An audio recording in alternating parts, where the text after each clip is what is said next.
Look around everything that you do with your product and your business and figure out if you can make the thing or buy the thing recycled. You'll be shocked at how much impact you can have in a fairly low effort way. It's the e-commerce master plan podcast, here to help you solve your marketing problems and grow your e-commerce business. Cutting through the hype to bring you inspiration and advice from the e-commerce sector and beyond. Here's your host, Chloe Thomas. Hello and welcome. It's great to have you here. Thank you for hitting play and choosing to listen to one of our inspiring guests. And before we get to that guest, I just want to say a massive thank you to Brad Hem from BigCommerce for the introduction to this awesome guest. If it wasn't for him, we wouldn't have Saloni on the episode today. So thank you, Brad. Thank you, BigCommerce team and audience. You are going to be really glad we got that recommendation. In this episode, we're talking to a B2B e-commerce brand who's going to be sharing loads of great advice on how to build a better e-commerce business in general, how to build a better B2B e-commerce business, and also sharing lots of tips around easy ways to make your business more sustainable, right from the fact that she knows an awful lot about packaging through to some of those top tips at the end are truly genius. So really cool to have this guest on board. I thoroughly enjoyed chatting with her and you are going to be super... I challenge you not to be inspired by the time you get to the end of the episode. So as I said, please do listen to the end of the episode so you don't miss out on my guest top tips and my own take on this episode. Are you tying up capital with goods that take months to arrive? Let Trade pay your supplier invoices for you and then pay them back up to 4 months later. No security, no dilution, no more cash flow headaches. Pay only a transparent flat fee with each financed invoice. Learn more or apply to see if Trade can help your business grow at ecmp.info/trade. That's ecmp.info/TREYD. So that's trade spelt TREYD. And now to introduce our special guest. Saloni Doshi is the CEO and Chief Sustainability Geek at EcoEnclose, a B2B e-commerce store selling sustainable packaging solutions on the BigCommerce platform. Founded in 2015, they now do over $25 million a year, and in 2022 alone, brands using their products saved 15,000 tonnes of emissions, 12,000 acres of forest, and a whopping 21 million gallons of water. That is some impressive impact. Hello, Saloni. Hi there. I'm so happy to be here. Thanks for having me. Awesome to have you here. And thank you for helping so many of our audience and people like our audience to make such a positive impact with their packaging. It must be quite overwhelming seeing those numbers. Oh, it's fun. It was particularly fun the last couple of years because they get really big, and we actually do this thing where we send individual brands their eco reports, and that's also really fun to give, especially some of our bigger brands. Like, here's how much you've saved in particular. So it's a great part of the job. Oh, wow. So you can drill it down to almost individual orders. That's very, very cool. Rather than me geeking out about that, how did you end up running this B2B e-commerce business? How did you get into e-commerce? Yeah, probably a little differently than a lot of folks listening. My husband and I actually bought the business. And so it was around, the concept of it was around with a really small portfolio of products. And the woman who started it, her name was Erin Kimmett, and she just started it as a little bit of she had a cloth diapers brand, and she was trying to ship her cloth diapers and didn't want to ship cloth diapers in virgin poly film from China. So she created this 100% recycled poly mailer. And then she was like, I don't want to do this anymore. She lived fairly close by. My husband at the time was really looking for a business to buy, and I was not very interested. And some of the businesses he looked at were like a candy company. Like, there were some businesses I would never have, gone in on. But when we met Erin and learned about EcoEnclose, it was exactly right. Met a lot of the business things that he needed. And obviously for me, I needed a good business. But for me at the time, I was in sustainable agriculture, helping organic farms transition helping monocrop farms transition to organic farming. And so EcoEnclose was like this intersection of sustainability, innovation, packaging, e-commerce, which was so nascent at the time. So I was like, okay, if this is the business, we're both going to run it together. So really a perfect scenario. Someone who knew what they were doing had started it, and then it met your husband's criteria and your criteria. It's kind of like the perfect match. Exactly. Yeah, it was wonderful. It has been wonderful. Ups and downs, but overall wonderful. There's always ups and downs in e-commerce, and there's so many ups and downs over the last couple of years. It's been an interesting one. So tell us a little bit more about the business. Where in the world are you, and where are your customers based? Yeah, we're based in Colorado, so our headquarters is here. We manufacture actually the vast majority of our things, our packaging in the U.S. So we work with about 25 different manufacturing facilities across the U.S. We also manufacture and print in-house. And then I would say about 80% of our customers are in the U.S., but all across the U.S. And then we do service quite a few Canadian customers as well. And we're starting to get more of a presence in Europe. And it's been really interesting because obviously the supply chains of our companies are so global. And so I'd say in the last year, we have started to expand our manufacturing footprint to include Asia, so that where our companies are manufacturing, in China, in India, we can supply them with wholesale packaging as well. So gradually our reach has been creeping outward and outward to be more global. Because you do a vast range of kind of products off the shelf, as it were, and then you've got the personalized element as well. So how have you gone about working out where to expand and what to adapt into? You just mentioned you're doing the wholesale packaging now as well. Yeah, a lot of it comes from demand. So I say we always start with a framework for sustainability. So we don't want to stock anything that doesn't meet that framework. But then, and then we recognize that, right, just to ship, if you're an e-commerce brand, you might need boxes, if you have boxes, you need tape, you might need a mailer, and those mailers can be paper or poly. So there's some basics, right? But then we have a lot of conversation with our brands. Like, we're probably the highest touch packaging provider a company could work with. And so they're just asking for things. So, a year and a half ago, they were like, hey, I need recycled hang tags. I can't get recycled hang tags, and I can't get plastic-free hang tags. So all of a sudden we're in hang tags. The inner packaging, the wholesale packaging I was just describing, the fashion world is really focused on what we call like the poly bag problem, right? That every piece of article of clothing comes in this single-use virgin poly bag.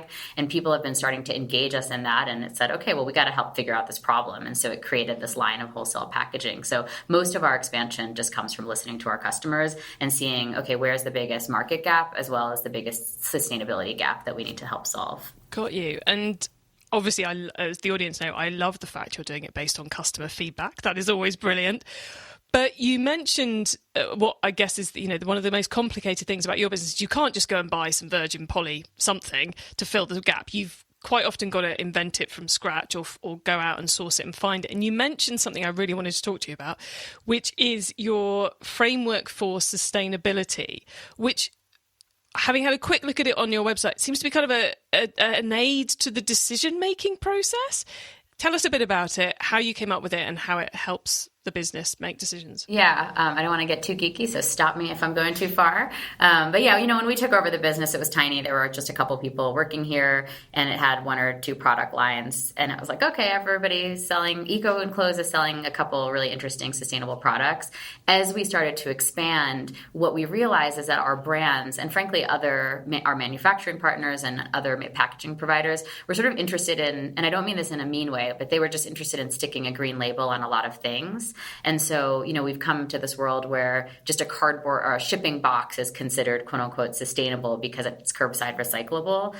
And that didn't quite sit well with me. So it caused us, that was about 5 years ago, I guess, caused us to say, we got to figure out if we're going to expand what counts as sustainable or more sustainable in our book, and what are we going to sort of leave by the wayside. And that caused us to basically create a set of criteria that we're trying to maximize as we design new packaging. And so a lot of it is centered around this concept of circularity. So what is it going to take to make packaging truly circular? And for us, it's use as little material to make the packaging as possible, and then as much of that material make it from waste or make it from packaging. We always say, like, wouldn't it be great if all packaging could be made from packaging? So, right, make it with recycled content, and then make it as easy to recycle back into packaging in its next life.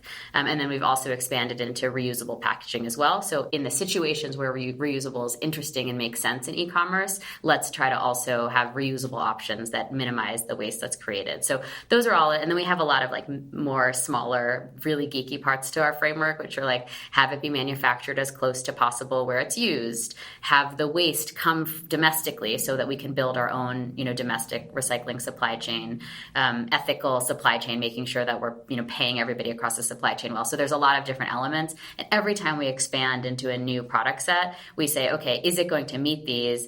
It's never meeting them perfectly, right? Nothing is perfectly circular today, but it helps us debate the trade-offs. And we've said no to a lot of things that don't meet the framework in our book. And then we've said yes to things that aren't perfect, but we're like, okay, it's the best option out there in terms of meeting our framework. That was a brilliant explanation. You definitely didn't get too geeky. And within that, you kind of summed up exactly why I wanted to talk about it, which is I think there's this, it's so confusing for people to work out what is and isn't sustainable. And I think I'm thinking, listening to you, I need to create a sustainability framework in my business to work out which bits I care more about, because it must just fast track the decision-making process. You're not reinventing the wheel every time you go, oh, we need to do this. Oh, cardboard or recycled plastic? Or do we care more about the end use than we do about the creation process, or where over source of materials?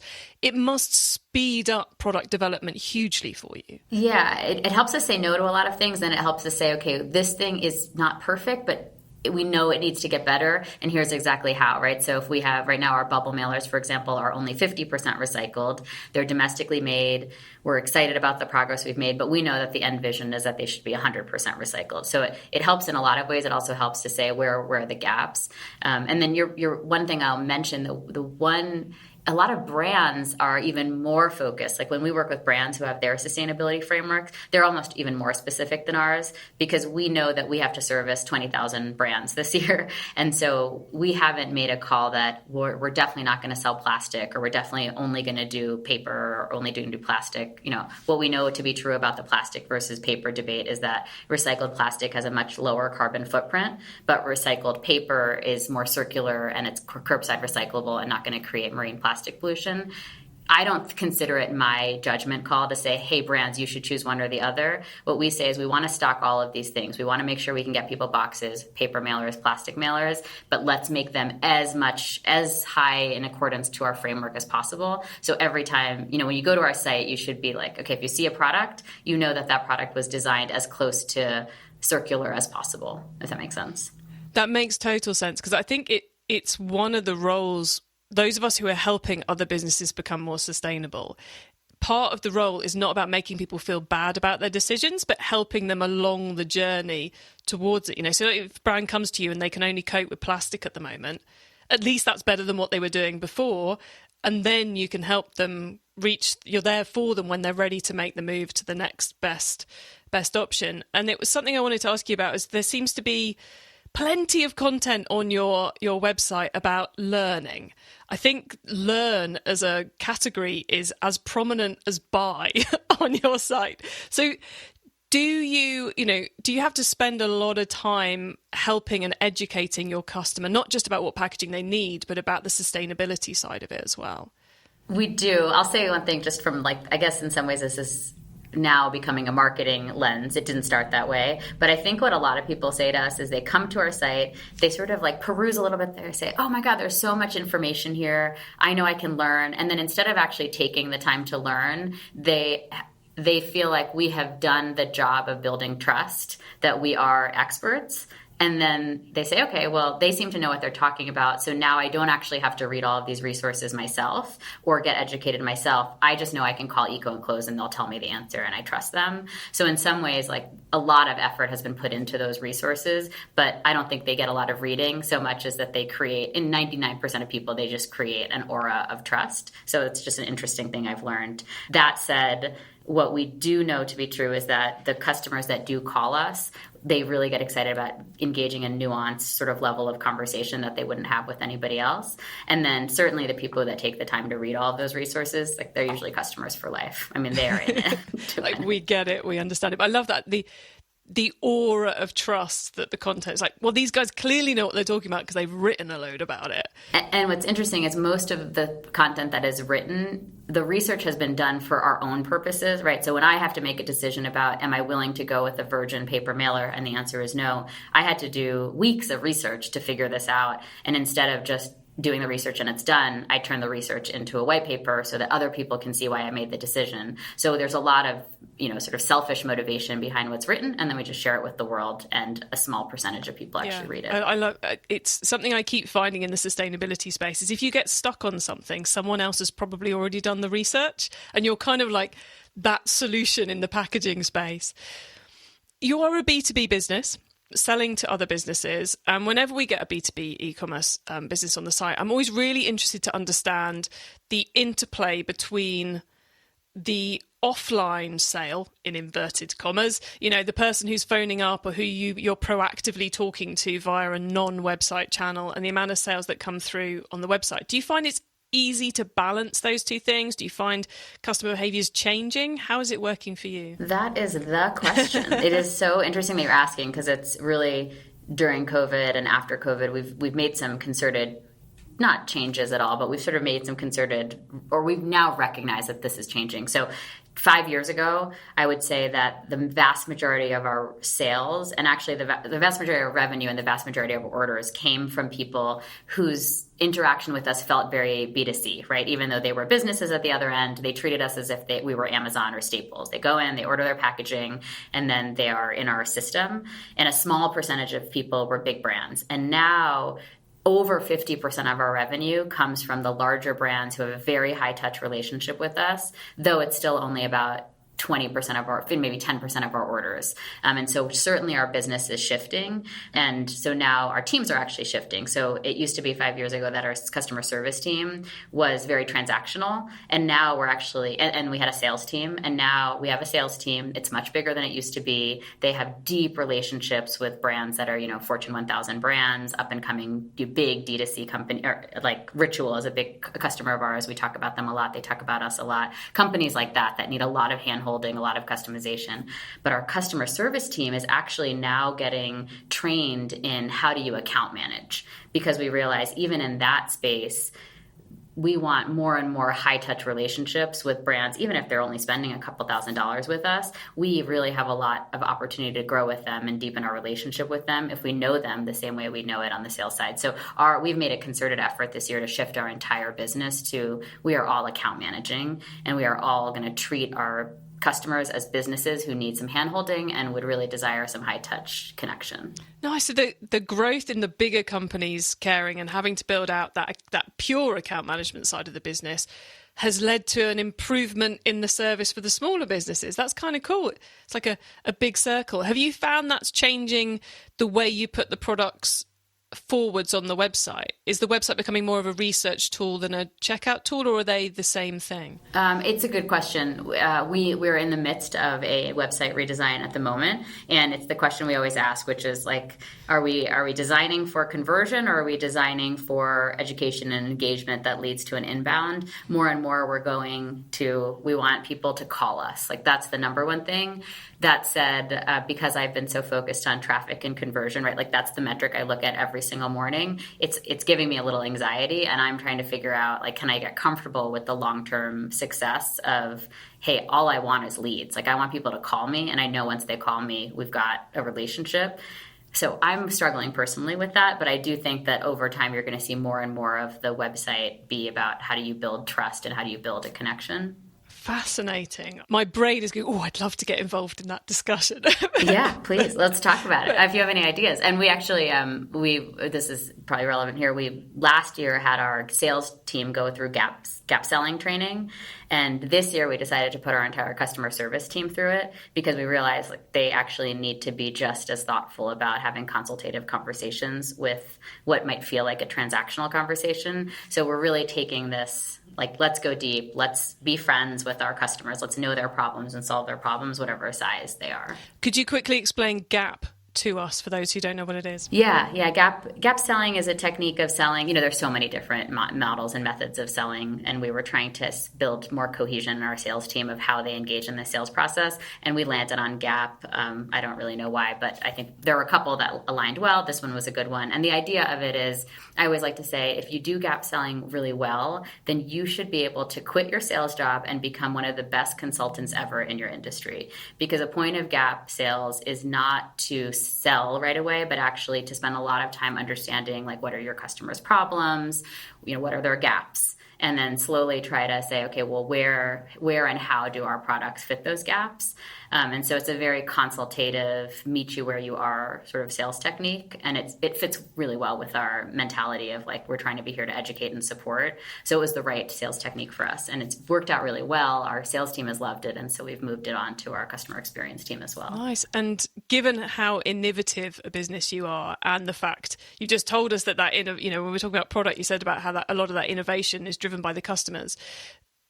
Clearly the Gap model is going to work for you because it's all about doing that research. But are there any interesting innovations, if I'm allowed to ask, if you're willing to share, that you've got coming up at the moment or that have happened recently that you're particularly excited about? Yeah, so many. So I'll just, a couple that I'm super excited. I've talked a lot in the past about algae ink. That's, I would say, an innovation that is now almost at the end of its life. We've really taken black algae ink, which is an ink that's made with dead algae cells. It's carbon sequestering. And we took it from when it was just a technological idea and helped Living Ink, the inventors of that technology, commercialize it and bring it to market. And so now we're trying to bring that lens to a lot of other things. So, making plastic out of seaweed is a concept right now. And we're working with some technology developers on that front to say, okay, what can we do to help you bring this to market?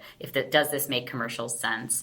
We're doing a lot with diversifying the fiber basket for paper. And so almost all paper today comes from wood. It is leading the increase in demand for paper, because people are shifting from plastic to paper, is leading to a lot of pressure on our ancient endangered forests, which is really tragic. And it's like, once you lose them, it's the long generations away that we're going to get these back.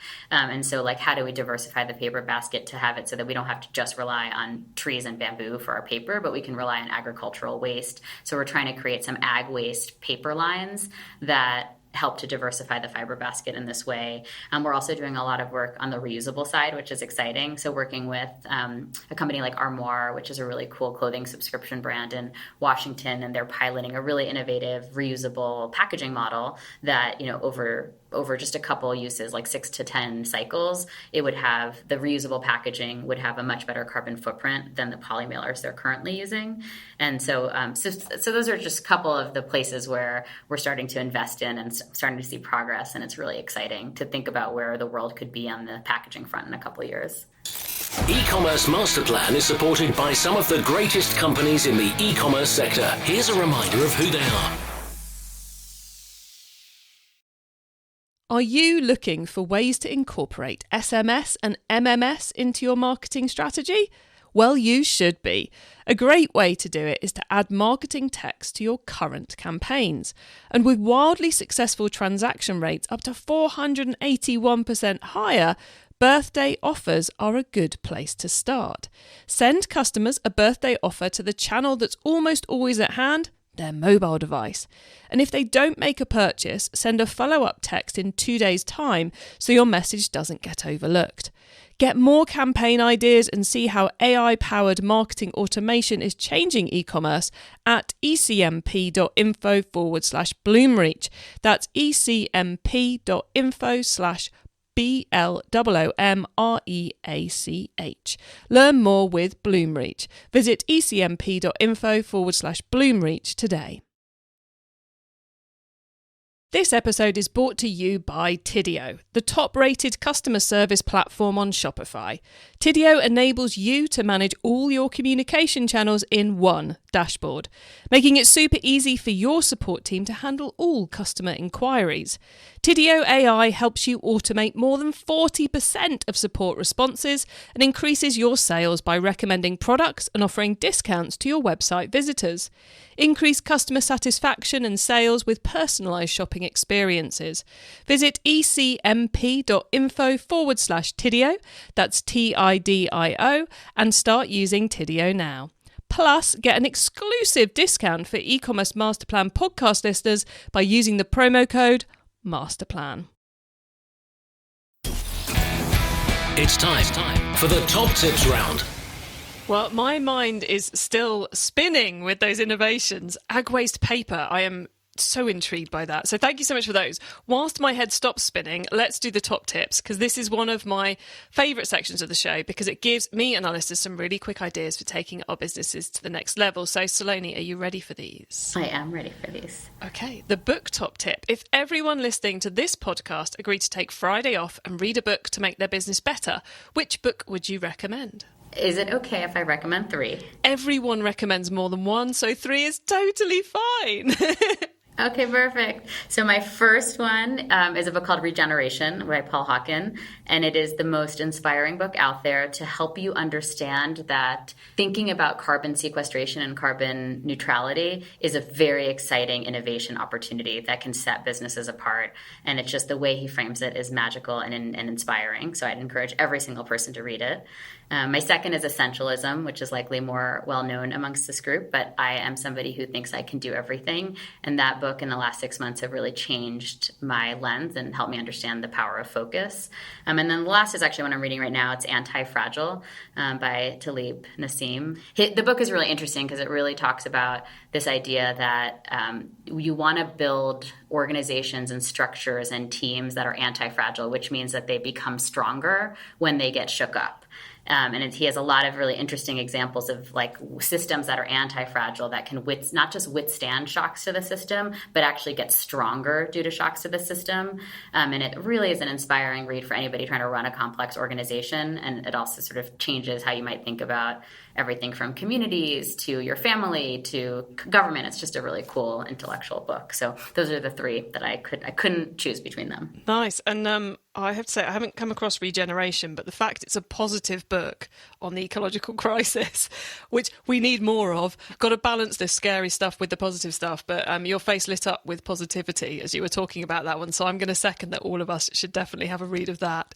So thank you for those 3, Saloni. The traffic top tip, which marketing method do you either prize above all others or think doesn't get the press it deserves? I think it would not shock anybody to know that I think like teaching, education, content, and customer like one-to-one for us, but in whatever way, small group customer interactions that help make them better in whatever it is they're doing is to me the number one way that you can build a brand in a way that is deep, sort of for life. Like that loyalty runs deep, and that is a brand sort of value that doesn't go away. It's not like paid ads, right, where it goes away when you stop paying. So I think that more and more brands should do it, and it's also the most exciting and fun way to build a business. Such a thing that's going to become ever more important as we go through the next few years as well. Definitely a tip for the future, that one. The tool top tip, maybe a collaboration tool, a social media plugin, a phone app, or just a way of working. Is there a cool little tool you use that makes you and your team more efficient from day to day? Yeah, I was struggling which one to choose here, but this is one that has changed my life very recently, which is there's a book called 4,000 Weeks, which is really interesting. I won't go into the book, but one of the tips at the very end of that book that he says is that every week or every day you might write a to-do list, and that just overwhelms you. So his recommendation, which I've taken and I've loved it, is every week write down everything you think you're supposed to get done, and then write what he calls a closed list, which are 3 things. No more than 3 things can go on that list, and you don't do anything else until you at least cross one thing off that closed list. So this approach, I can't tell you, has just changed how I think about every hour or my day. It's made me more proud of the work that I get done every day because it doesn't feel like I'm not thinking about all the things I didn't get done. I'm like, oh, I got these things done, and it keeps me focused. So this idea of an open and a closed and being really disciplined about not focusing on anything except for what's in your closed list has gone such a long way in keeping me focused, engaged, excited about my days. I love that. I'm a big thinker about the fact there's so much we could do. There's always so much we could do, and that success lies in working out what we should do. And that sounds like a great way to do that. And I particularly like the open list, because you're so many of these models, you're not allowed to even think about the other things. And the fact you have to write, you get to write them down as well. It's like, it's very validating. Yeah, there's no kind of like idea FOMO. Everything's still written down, but I'm only looking at... And did you see how I squeezed in a 4th book recommendation right there? I did. That was very sneaky of you, but very good as well. Okay, before we end up just getting really into these list ideas, the last of the top tips is the carbon top tip. What's your favourite way to reduce the carbon footprint of an e-commerce store? Yeah, so it won't surprise anybody either to hear that I will just say, look around everything that you do with your product and your business and figure out if you can make the thing or buy the thing recycled. And every time you do that, you will cut your carbon footprint of that thing by 30 to 90%, depending on what material it has been made of. And so if you just think buy recycled all the time, you'll be shocked at how much impact you can have in a fairly low effort way. Yeah, let's just think one thing. I think that might be our easiest carbon top tip yet. Just think recycled. Love that. Thank you, Saloni. Before we say goodbye, please let the listeners know where they can find you and your business. Yeah, great. You can find us at ecoenclose.com. We're on all the social media channels, but I think I'd love people to go to our website where you can learn the most. And then always feel free to contact us at hello@ecoenclose.com. And we're really excited to give the listeners of this show a discount. So if you're interested in ordering custom branded packaging, which is one of our favorite types of projects to do, we're excited to give anybody listening a first-time custom branded packaging order. That's 20% off what you see on the website. So if anybody's interested in that offer, just contact hello@ecoenclose.com. Let them know that you're a show listener, and we will get your order going with that discount added. Wow, that is awesome. Thank you very much. So everyone, hello@ecoenclose.com is the email address to get 20% off your first custom branded order with them. And make sure you mention the e-commerce master plan podcast when you do that so they know where you've come from. That's a brilliant deal. Thank you very much. And hopefully it will persuade a few more of our listeners to start using some recycled and other types of better packaging in their business. So thank you so much for that, Saloni. We really appreciate it. And thank you so much for coming on the podcast. I have thoroughly enjoyed chatting with you, and I'm sure we've inspired many of the listeners with lots of ideas for how to make their businesses better. So thanks for being here. Thanks for having me. It was a pleasure to chat. So loads of tips in there. Three key things. One, on how to run an e-commerce business better. Two, on how to run a B2B e-commerce business for growth. And three, on how to, fundamentally how to make your business more sustainable around those packaging things. I really love the framework for sustainability that they've kind of sweated over in order to make the decision-making process in the business better and easier. I think that's really cool. I'm going to think on that quite a bit and try and work out how I can bring that into my business too. But loads of great stuff from Saloni there. That flew by, and so much good stuff, and 4 book recommendations too. Well, before I repeat it all, you can get your hands on our notes from the show, including the top tips and links to the things we mentioned, by heading over to ecommercemasterplan.com or use our direct to episode short links. Just put ECMP, short for e-commerce master plan, so ecmp.info /episode number into the URL bar, and you will go straight to the correct episode page. How cool is that? Once you get to the website, you can also add yourself to our email list so you don't miss out on any of the many things I share to help you improve your business. And if you liked this episode, then make sure you check out our other chats with B2B e-commerce stores via ecmp.info /B2B, and that's the number 2. Thank you for tuning into this and every episode that you do of the e-commerce master plan podcast. I bring you a new interview every week because I want to inspire and help e-commerce business owners to succeed and thrive with their businesses, including progressing along the path to carbon net zero. So if you know someone this show can help, please tell them to listen to the e-commerce master plan podcast. I hope you have an excellent week, and don't forget to keep optimizing. Thank you for listening to the e-commerce master plan podcast. Find out more at ecommercemasterplan.com/podcast. Don't miss out. It's time you joined Chloe's e-commerce club, our free club that's all about helping you grow your e-commerce store. Join right now for free at ecmp.info /club.